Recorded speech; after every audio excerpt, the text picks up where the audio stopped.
আমেরিকার থেকে এবার ভারতে আসবে তেল, চাপ দিচ্ছেন ট্রাম্প। তবে কি তেল সরবরাহে এবার ব্যাকফুটে রাশিয়া? বন্ধু ট্রাম্পকে পেয়ে এবার পুতিনের হাত ছাড়বেন মোদি? উঠছে প্রশ্ন। হয়ে গেল দুই বন্ধুর বৈঠক। বৈঠকের শেষেই সাংবাদিকদের সামনে তার সিগনেচার স্টাইলে বোমা ফেললেন ট্রাম্প। অস্ত্রক্ষেত্রে আরো কাছাকাছি ভারত ও আমেরিকা।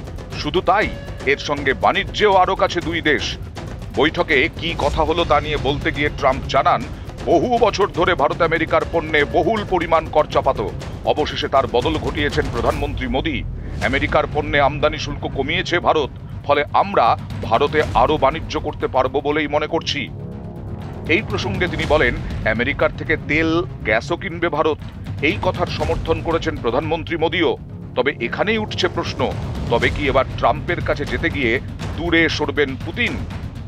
কোভিডকালে বাণিজ্যে প্রভাবের জেরে জলপথে তেল নিয়ে আসায় একাধিক বাধা দেখা যায়। সেই সময় বিশ্ববাজারে তেলের দাম বাড়ে লাফিয়ে লাফিয়ে। আর এই সময় শুরু হয় রাশিয়া ইউক্রেন যুদ্ধ এবং আমেরিকা একের পর এক নিষেধাজ্ঞা জারি করে রাশিয়ার ওপর।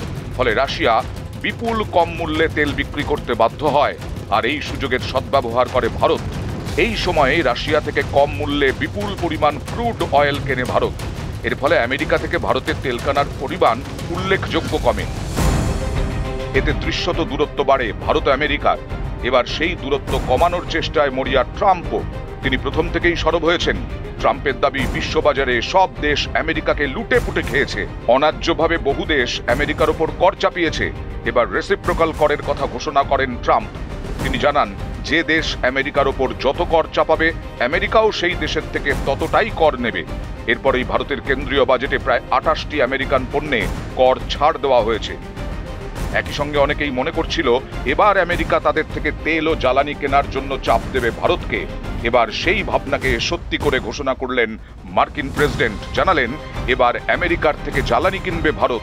শুধু তাই নয়, কিছুদিনের মধ্যেই ভারতের জ্বালানি সরবরাহকারী হিসেবে প্রথম সারিতে আসবে আমেরিকা। তবে কি নতুন বন্ধুকে পেয়ে এবার রুশ প্রেসিডেন্টকে ভুলবেন মোদি?